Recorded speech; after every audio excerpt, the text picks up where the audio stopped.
Assalamu alaikum. Today we start chapter number 1 of second year, whose name is functions and limits. Exercise 1.1. Exercise 1.1 में हमारे पास question number 1 है. Question number 1 में हमारे पास उन्होंने हमें एक दिया हुआ फंक्शन जो कि हमारे पास है कि एफ ऑफ एक्स एक फंक्शन है हमारा जो इक्वल है एक्स स्क्वायर माइनस एक्स के. अब उसके बाद उन्होंने ये एक फंक्शन हमें दे दिया. उसके बाद उन्होंने डिफरेंट वैल्यूज़ दी हुई हैं जिस पे हमने फंक्शन की वैल्यू फाइंड आउट करनी है. जैसे कि हम क्वेश्चन नंबर 1 में अगर देखें तो हमारे पास है एफ जो है ना फंक्शन जिसकी -2 उन्होंने वैल्यू दी हुई है. अब एफ ऑफ -2 को हम अगर पुट करेंगे, ये जैसे हमने हमारे पास ऊपर फंक्शन दिया हुआ है एक्स के माइनस एक्स, हमने -2 को एक्स की जगह पे पुट कर देना है. सिंपली हम एक्स की जगह पे जब -2 को पुट कर देंगे और इसको सॉल्व करेंगे तो फर्स्ट ऑफ ऑल हमारे पास -2 का जो स्क्वायर है ये +4 आ जाएगा हमारे पास, और माइनस जो ब्रैकेट के बाहर है और अंदर -2 है, और माइनस माइनस हमारे पास प्लस होता है. तो 4 + 2 जब हम करेंगे तो 6 हमारे पास आंसर आ जाएगा. तो जब हमने इस फंक्शन को -2 वैल्यू पे सॉल्व किया तो हमारे पास आंसर आ गया 6. सिमिलरली इसी तरह हम जो है ना इसका पार्ट नंबर 2 सॉल्व कर सकते हैं जिसमें हमारे पास फंक्शन है उसकी वैल्यू हमने 0 पे फाइंड आउट करनी है. उसके बाद हम चलते हैं इसके पार्ट जो है ना 3 की तरफ, जिसमें हमारे पास फंक्शन की हमने वैल्यू फाइंड आउट करनी है x-1 पे. हमने x-1 पे वैल्यू फाइंड आउट करनी है तो हम वही प्रोसेस जो है ना x-1 के साथ करेंगे कि हम x की जगह पे x-1 पुट कर देंगे. हमने x-1 का स्क्वायर लिया है और उसके बाद हमने सेम वही ब्रैकेट ओपन किया नेक्स्ट वाले की, और हमारे पास स्क्वायर जो लिया है हमने स्क्वायर लेने के बाद और ब्रैकेट ओपन करने के बाद हमने इसको सॉल्व किया सिंपली, और सॉल्व करने के बाद हमारे पास आंसर आ गया x² - 3x + 2.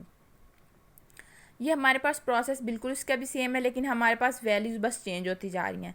अब हम नेक्स्ट देखें अगर इसका ही पार्ट नंबर 4 जो है जिसमें हमारे पास जो हमने वैल्यू है वो फाइंड आउट करनी है x² + 4 पे.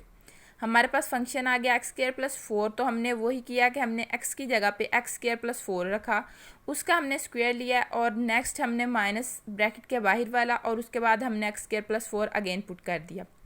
हमने x² + 4 को ब्रैकेट के अंदर रख के ये इसका स्क्वायर ओपन किया हुआ है उसी फार्मूले से जो कि हमारे पास होता है कि x² x + y whole square = x² + 2xy + y². तो वो हमारे पास जो फॉर्मूला था हमने उससे इसका स्क्वायर ओपन किया, उसके बाद नेक्स्ट वाले की जस्ट ब्रैकेट ओपन किए. उसके बाद हमने इसको सॉल्व किया और हमारे पास आंसर आ गया x4 + 7x² + 12. ये हमारे पास आंसर आ रहा है. अगर हमारे पास फंक्शन चेंज कर दिया उन्होंने बी पार्ट में. जब हम फंक्शन चेंज करेंगे एफ ऑफ एक्स जो है हमारे पास उसकी वो फंक्शन हमारे पास अब आ गया है x + 4√.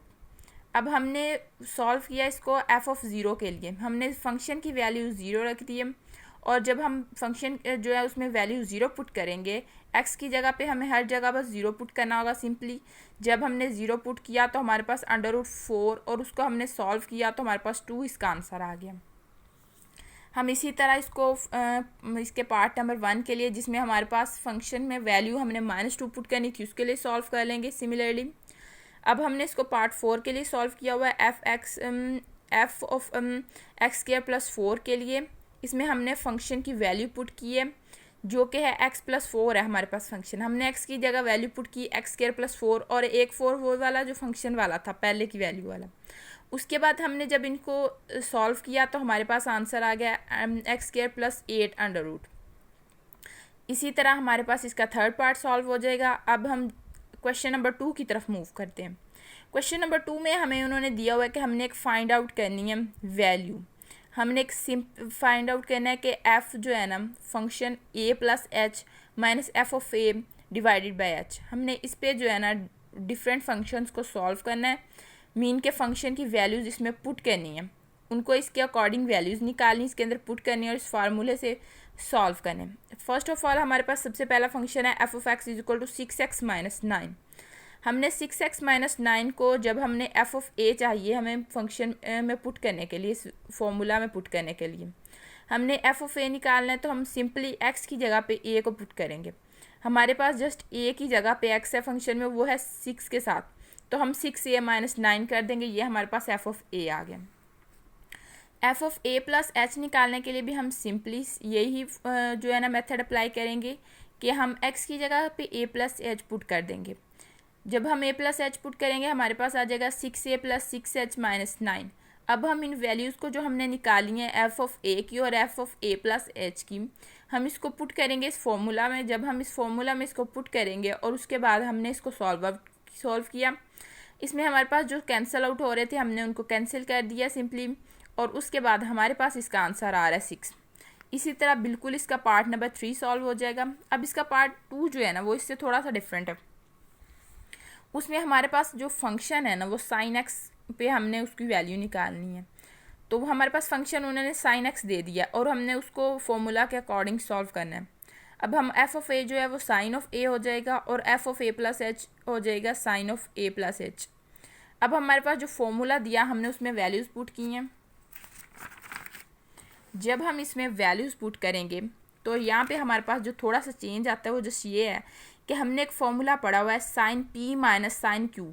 अगर हमारे पास sine P minus sine Q की फॉर्म में कोई चीज़ हो, कोई वैल्यू आ रही हो, तो उसको हमने अगर सॉल्व करना हो तो हम उसको इसके ये फॉर्मूला होता है कि वो 2 cos p plus Q by 2 into sign P minus Q by 2 के इक्वल होती है। अगर ये ऊपर अगर हम देखें तो ये हमारे पास sine P minus sine Q की फॉर्म में आ रही है। अगर हम जस्ट जो है ना डिवाइड के साइन से ऊपर देखें तो अब हमने जो एज था बटे के नीचे वाला वो हमने स्टार्ट पे ले आए, उसको 1/h कर दिया यहाँ पे, और उसके बाद हमने बाकी जो है ना फॉर्मूला अप्लाई कर दिया। 2 cos a प्लस एच हमारे पास जो था वो था p, और हमारे पास q है अकेला a जो है, हमने उसके अकॉर्डिंग फार्मूला में वैल्यू पुट की है और उसको जो है ना सॉल्व किया है। हमारे पास यहाँ पे आंसर आ रहा है 2/h cos 2a plus H by 2 into sine h by 2। ये हमारे पास आंसर आ जाएगा सिंपली इस फॉर्मूला को पुट करने के बाद। जो हमारे पास इसका पार्ट 4 है वो भी ऐसे ही सॉल्व होगा, लेकिन क्योंकि उसमें हमारे पास cos p minus cos q आ रहा है तो उसके लिए हमारा फॉर्मूला चेंज हो जाएगा। फॉर्मूला उसके लिए हमारे पास होगा -2 sine p plus Q by 2 into sine p minus Q by 2। ये हमारे पास क्वेश्चन नंबर 2 हमारा एंड हो गया है। अब हम क्वेश्चन नंबर 3 स्टार्ट करने वाले हैं। क्वेश्चन नंबर 3 अगर हम देखें, इसका पार्ट 1 है हमारे पास कि हमने लेना है जो पेरीमीटर ऑफ स्क्वायर है वो उसको फंक्शन लेना है as a function of area. हमने पेरीमीटर को फंक्शन ऑफ एरिया लेना है, तो हमने सबसे पहले इसमें हमने सपोज कर लिया कि x जो है ना वो साइड ऑफ स्क्वायर है। अगर हम x को साइड ऑफ स्क्वायर रखेंगे तो हमें पता है कि पेरीमीटर का फार्मूला आता है कि हम उसकी 4 साइड्स को सम कर दें तो वो हमारे पास पेरीमीटर आ जाता है। तो इसलिए हमने x प्लस एक्स इसको हमने 4 टाइम x को प्लस कर दिया, तो हमारे पास पेरीमीटर की वैल्यू आ गई 4x। उसके बाद हम अगर देखें एरिया निकालना हो किसी स्क्वायर का तो हम लेंथ मल्टीप्लाई बाय विड्थ करते हैं, तो हम x मल्टीप्लाई बाय x करेंगे और एरिया हमारे पास आ जाएगा x स्क्वायर। अब हमने यहाँ से x की अगर वैल्यू निकालनी हो तो हम दोनों साइड पे अंडर रूट लेंगे तो x is equal to a under root of a आ जाएगा हमारे पास, क्योंकि जो स्क्वायर एक्स का वो अंडर रूट से कैंसिल हो जाएगा। अगर हम ये वाली एक्स की वैल्यू क्वेश्चन नंबर 1 में पुट करें तो हमारे पास इसका आंसर आ सकता है हमारे पास आएगा perimeter is equal to 4 into under root A. Simply ये हमारे पास आंसर आ गया। अब इसके पार्ट बी की तरफ अगर हम जाएँ तो उसमें उन्होंने अगेन इसी तरह की एक थोड़ी सी डिफरेंट कंडीशन दी हुई है। उन्होंने कहा area of a circle as a function of its circumference C. Area A को उन्होंने सर्कमफेरेंस सी का जो है ना फंक्शन जो है ना वो हमें दे दिया है कि हमें इसे उसको सॉल्व करना होगा। हमने अब इसमें सपोज कर लिया कि R is the radius of circle. अगर हम एरिया को ए से और सर्कमफेरेंस को सी से डिनोट करें तो हमारे पास ये फार्मूलाज होते हैं। ए हमारे पास एरिया जो हमेशा सर्कल का एरिया होता है वो पाई आर स्क्वायर के इक्वल होता है, और जो सर्कमफेरेंस ऑफ अ सर्कल होता है वो हमारे पास हमेशा इक्वल होगा 2 पाई आर के। अब हमारे पास ये दो वैल्यूज़ आ गई। हमने अब इनको क्वेश्चन नंबर 1 और इक्वेशन नंबर 2 रख लिया। इक्वेशन नंबर 2 में से हमने अब रेडियस की वैल्यू निकाली है। रेडियस हमने उसकी जब रेडियस को एक साइड पे कर लिया तो हमारे पास वैल्यू आई है सर्कमफेरेंस बाय 2 पाई। अब हमने रेडियस की ये वाली वैल्यू क्वेश्चन नंबर 1 इसकी एरिया वाली इक्वेशन में पुट कर दी है। जब हम एरिया वाली इक्वेशन में पुट करेंगे इसका स्क्वायर लेंगे और इसको जस्ट सॉल्व करेंगे तो हमारे पास आंसर आ जाएगा a is equal to C square by 4 pi. अब इसका लास्ट पार्ट जो सी पार्ट है हमारे पास वो है the volume of a cube v as a function of the area a of the cube. हमने इसमें सपोज कर लिया कि x जो है ना वो साइड ऑफ क्यूब है। अगर एक साइड हमारे पास x के इक्वल है तो डेफिनेटली जब हम इसका वॉल्यूम लेंगे तो हम वॉल्यूम में हमेशा क्यूब लेते हैं, तो x का क्यूब आ जाएगा इसका आंसर।